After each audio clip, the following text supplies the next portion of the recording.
اللهم صل على سيدنا محمد يا رب صل وسلم دائما ابدا على حبيبي. اکثر لوگ مجھے بیان کے لیے بلاتے ہیں، کراچی کے اندر بھی، پنجاب میں بھی، دوسرے ملکوں میں بھی. بہت سارے ملکوں میں جا چکا ہوں، بہت سارے ملکوں میں جانے کے لیے تیار ہوں، بیٹھا ہوا ہوں کہ کب جانا ہے. لیکن آپ لوگ واحد مخلوق ہیں جن کو میں نے بلایا اپنا بیان سنانے کے لیے. اچھا، یہ جو ہمارا ماحول ہوگا بالکل بے تکلفی والا ہوگا، بے طبع والا ہوگا، ٹھیک ہے نا. اس میں کوئی بیان، وقار اور یہ سب چیزیں کو ایک طرف رکھیں، تاکہ میں دیکھنا چاہتا ہوں آپ کے دل میں کیا ہے. ٹھیک ہے، کیا آپ کے دماغ میں کیا کیا سوالات ہیں، اعتراضات ہیں. کھل کے جو سوال آپ نے پوچھنی ہے، بیان کی مجلس نہیں ہے، یہ گپ شپ کی محفل ہے. اور اس کی فضیلت کیا ہے؟ آپ کہیں گے یار مفتی صاحب نے 2-3 گھنٹے کے لیے ایسے ہی بلا لیا ہمیں. اس کی فضیلت ہے بھائی، اللہ کے لیے ملنا کوئی کم ہے کیا؟ رسول اللہ صلی اللہ علیہ وسلم نے فرمایا 7 افراد قیامت کے دن اللہ کے عرش کے سائے میں ہوں گے. ان میں وہ لوگ بھی جو صرف اللہ کے لیے ملتے تھے اور اللہ کے لیے جدا ہوتے تھے. تو نہ میں آپ سے ملا ہوں کسی دنیاوی غرض سے، کوئی چندہ بھی نہیں چاہیے مجھے آپ سے، اور نہ آپ مجھ سے ملے ہیں کسی مولوی سے. کون کیوں ملے گا بھائی، ٹھیک ہے نا، کیا فائدہ اس سے. تو جی ہاں، شادی کے لیے تو وہ رشتے بھی نہیں ہیں میرے پاس، وہ بھی نہیں ہے، کوئی شادی دفتر تو ہے نہیں میرا. تو یہ اللہ کے لیے ملاقات ہے، اس میں فاصلہ کم کرنا ہے مولویوں کا اور آپ جیسے لوگوں کا. ٹھیک ہے نا، یہ جو فاصلے بڑھ رہے ہیں نا، یہ فاصلہ کم کرنا ہے. تو آپ کے دل میں جو کچھ ہو، اٹرم پٹرم الٹا سیدھا، علماء کے بارے میں، اسلام کے بارے میں کوئی الٹا سوال ہو، کچھ بھی ہو، پوچھنا ہے آپ نے دل بڑا کر کے. ٹھیک ہے نا،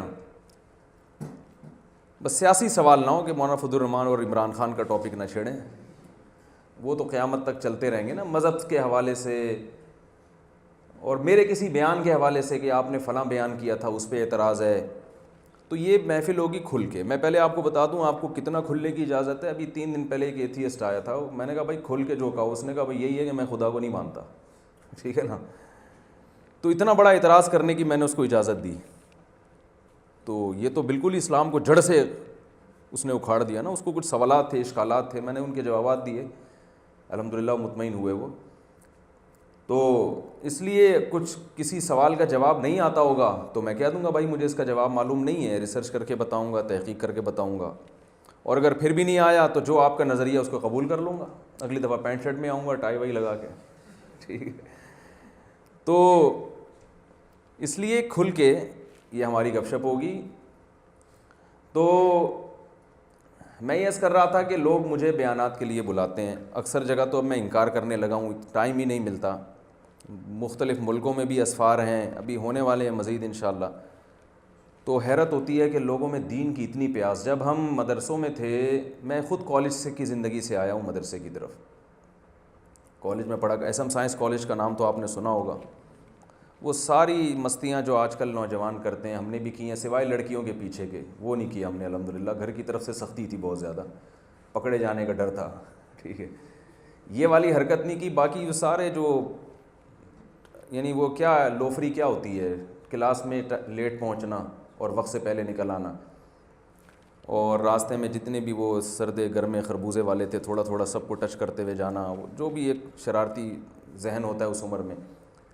نائٹ میچ کھیلا کرتے تھے کرکٹ کے، بھونپو ہاتھ میں لے کے بیٹھ جاتے تھے، وہ نہیں ہوتا بجا رہے ہوتے ہیں پوں پوں، وہ ساری مستیاں دیکھی ہم نے. تو پھر جب ہم مدرسے کی طرف آئے تو بالکل ہی ایک الگ ہی ماحول ملا. اس میں دل ہی نہیں لگتا تھا مدرسے میں رہنے کا، کیونکہ وہ ساری دوستیاں چھوٹ گئیں. بالکل ایک الگ ماحول، تہجد میں اٹھ رہے ہیں. اچھا، اللہ کا بڑا فضل ہوا، ہمیں مدرسہ بھی بڑا وی آئی پی قسم کا مل گیا. مفتی رشید احمد صاحب، وہ جب میں نے ان کو دیکھا تو میں نے کہا یار یہ تو بالکل ہی عام مولویوں سے عجیب ہٹ کے ہی ہیں کچھ. تو ہم نے تو اپنے جیسے نالائق دیکھے تھے، بڑے صحیح علماء تو ہم نے دیکھے ہی نہیں تھے. تو جب میں وہاں بیٹھتا مدرسے میں پڑھتا تھا، ہم 8 یا 9 طلبہ ہوں گے. تو مجھے ایک دن عربی میں ایک ہماری عربی کتاب تھی عربی ادب کی.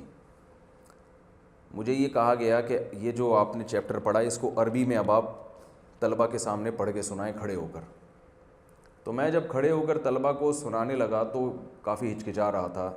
تو ہمارے استاذ نے کہا اس وقت کیا حال ہوگا جب لاکھوں کا مجمع ہوگا, ہزاروں کا مجمع ہوگا, اس وقت خطاب کرنا پڑے گا تو کیا حال ہوگا. تو مجھے لگا یہ بہت بڑا لطیفہ سنایا ہے انہوں نے, یہ بہت بڑا.